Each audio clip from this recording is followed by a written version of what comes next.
Eu fiquei 6 meses longe das redes sociais e eu vou te confessar, foi massa demais.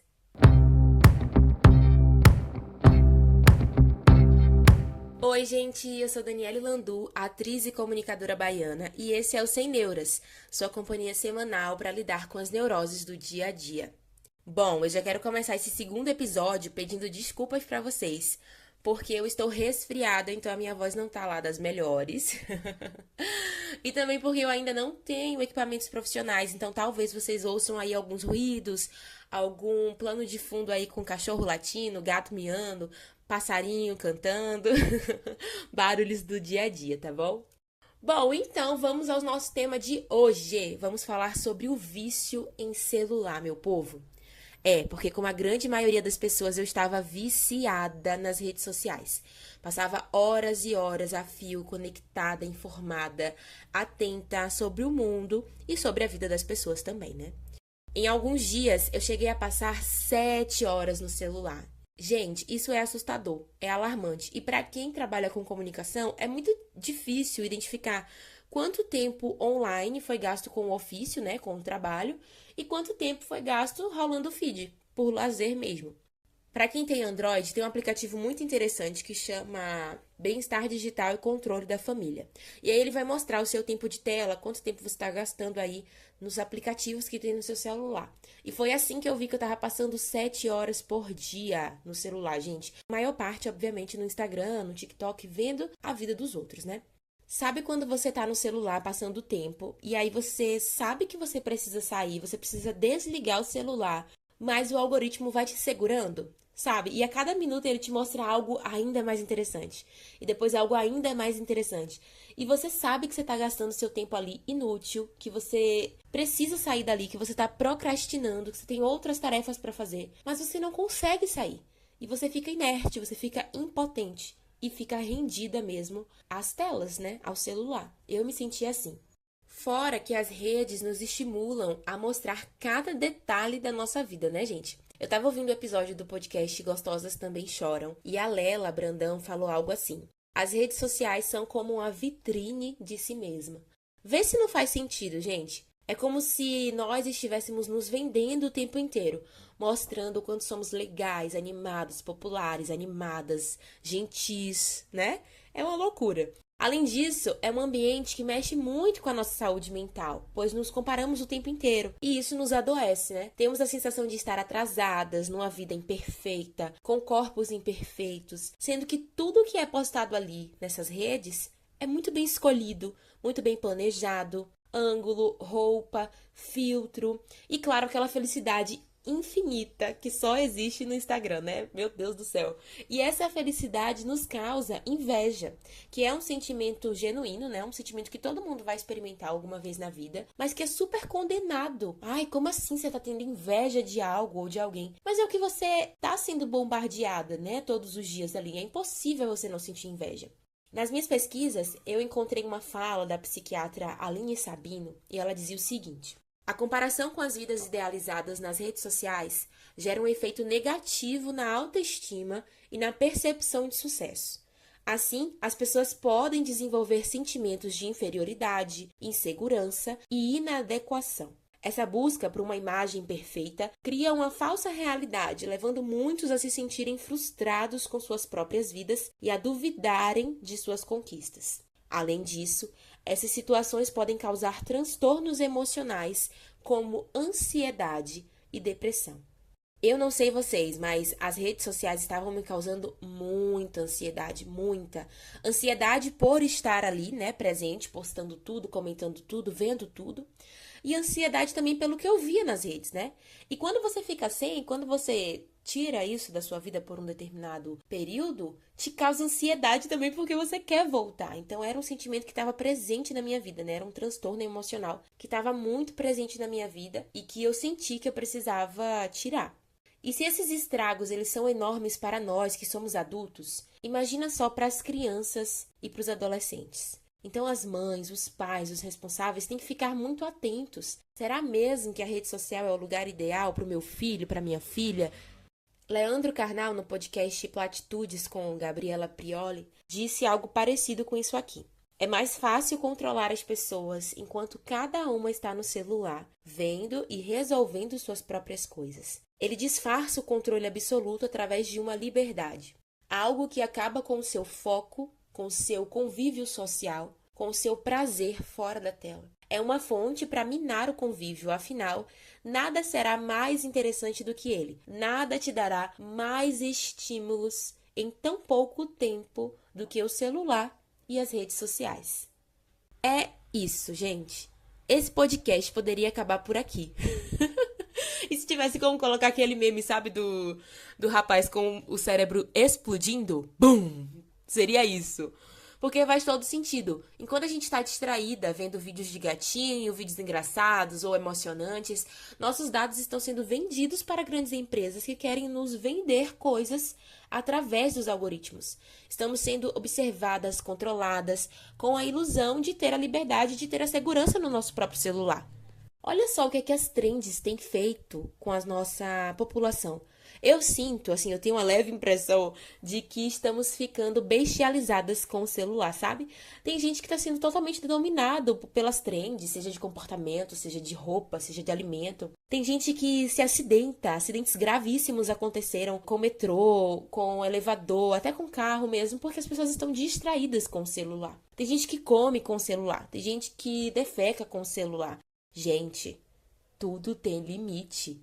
Para pensar, será que o meu aparelho digestivo e o meu aparelho intestinal funcionam melhor com 5G? É claro que não. Isso, inclusive, está atrasando o funcionamento do seu corpo, sabe? Acorda. É hora de acordar. E eu acho que o primeiro passo é reconhecer que você está viciada nesse celular. Você está viciada nessas redes sociais e nesse prazer imediato que elas te proporcionam. Comigo foi assim. Eu reconheci que eu estava viciada e que eu precisava fazer algo para mudar. Confesso que não foi de imediato, então, ao longo aí do tempo, eu já passei 1 mês fora das redes, 3 meses fora das redes, mas ia e voltava porque eu trabalhava com comunicação, então eu nunca consegui ficar um tempo muito grande longe, né? E aí eu já sabia que eu precisava desse detox, mas eu estava encontrando ainda o momento correto, a hora certa de fazer isso.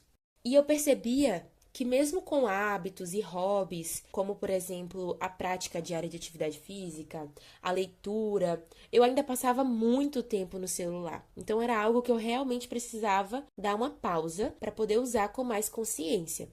Então, eu resolvi fazer um acordo comigo mesma. E eu fiz uma promessa também, gente, porque eu não sei vocês, mas quando eu faço uma promessa eu consigo lidar melhor com a situação. E aí consigo realmente me manter firme. E aí a minha promessa era de que eu ficaria 3 meses fora das redes sociais, se acontecesse algo que eu queria e precisava muito, né? E isso seria a partir do 1º de janeiro. Aí o tempo passou, a promessa foi cumprida, o que eu queria aconteceu, e eu já podia voltar para as redes ali em meado de março, né? Mas eu senti que eu ainda precisava me desintoxicar, sabe? Eu queria me desafiar, eu queria ficar mais tempo longe mesmo e saber como eu ia reagir.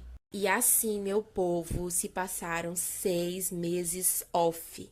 Vivendo a vida loucamente. Claro que não foram 1000 maravilhas, né? Eu realmente passei por um período de abstinência, onde o meu cérebro e o meu corpo queriam aquele prazer imediato de volta, queriam um celular. Aí eu percebi que eu estava buscando válvulas de escape para o meu vício. Então eu comecei a ficar muito tempo observando os status do WhatsApp, que era uma coisa que eu não fazia. Eu passei a ficar muito tempo nos shorts do YouTube, que era uma coisa que eu não fazia também. E aí, com consciência, né? Tomando essa consciência, eu fui cortando também essas outras redes e usando somente para o necessário. Aí, gente, foi só vitória, viu? Eu comecei a aprender um novo idioma. Eu estou falando um pouquito de espanhol, muchachas. Fortaleci laços com familiares e amigos, conheci gente em lugares novos, criei novos hobbies e cuidei da minha saúde mental. Hoje eu tenho muito menos ansiedade, comparações, inveja da vida e dos corpos perfeitos que são postados no Instagram e no TikTok. Eu vivi inúmeros momentos bons, outros ruins, mas eu pude estar presente e atenta ao que realmente importa e a quem realmente importa. Uma coisa curiosa é que eu passei o meu aniversário sem receber as dezenas de mensagens e felicitações que só as postagens do Instagram me permitem ter. Foi um momento de reflexão, gente. Quem é que está realmente presente na minha vida? Quem é que, por algum acaso, lembrou de mim nesse dia especial? Ou lembrou de mim nos outros dias também, falou comigo, não porque viu uma postagem nas redes sociais, mas porque lembrou de mim genuinamente, sabe? Eu vivi sem registrar coisas que só os olhos e os corações puderam testemunhar. E foi massa. Massa demais. Então eu te pergunto, qual foi a última vez que você escutou ativamente, sem dividir a atenção rolando o feed? Quando foi o último show que você assistiu pelos seus olhos e não pela tela do celular? Qual foi o último rolê que você viveu sem postar? Em um outro podcast que eu gosto muito, hoje eu tô só nas referências do podcast, né, gente? Então anota aí, viu? Porque são bons. Mas tem um outro podcast que eu gosto chamado Bom Dia Óbvias, vocês devem conhecer, com Marcela Ceribelli. E ela trouxe Jana Rosa e elas estavam falando sobre a vida delas na internet. E elas tocaram num ponto muito interessante, eu acho que cabe nessa nossa conversa, né, nessa nossa neura de hoje, que era o seguinte: as pessoas só validam o que está nas redes sociais, como se não houvesse vida aqui fora. Mas a gente vive no off. E como vive? Gente, por experiência própria, quanto mais off você fica, mais off você quer ficar. É inacreditável e é maravilhoso. Ir a lugares, ver pessoas, estar presente na vida de quem você ama, sem necessariamente mostrar para o mundo. Genuinamente. Como antigamente. Tô até rimando, né? É claro que eu perdi algumas oportunidades que eu não vi e teria visto se tivesse online, algumas oportunidades de trabalho. Eu também fiquei ausente de alguns momentos importantes que eu teria visto com antecedência se eu tivesse nas redes. Então eu não quero demonizar as redes sociais de forma alguma, não é sobre isso. Elas são importantíssimas na democratização do conhecimento, da informação, das denúncias, sem dúvidas. Estar conectada é importante, não podemos negar. Mas precisamos encontrar o equilíbrio. A vida não se resume ao celular. Like não é amor nem presença. A vida acontece no aqui e agora. Já dizia Gilberto Gil numa canção que eu amo muito, muito, muito. O melhor lugar do mundo é aqui e agora. Por que você não está aproveitando? A vida acontece lá fora, moça. Eu te convido a sair e a ver a vida além das telas. E assim a gente finaliza mais um episódio, meninas. Muito obrigada por me ouvirem. As palavras que estão reverberando por aqui são presença e escutativa. Quais estão reverberando aí pra você? Me conta nos comentários que eu vou amar saber. Se quiser me acompanhar nas redes sociais é o @DanieleLandu e @SemNeurasBR. Estamos em todas as plataformas de áudio e também no YouTube. E se quiser mandar a sua neura atual ou sugestões de tema, o nosso e-mail é o oisemneuras@gmail.com. Te desejo um resto de semana próspero, cheio de amor e riso sem fim. Que você encontre o que você procura. Até semana que vem. Um beijo.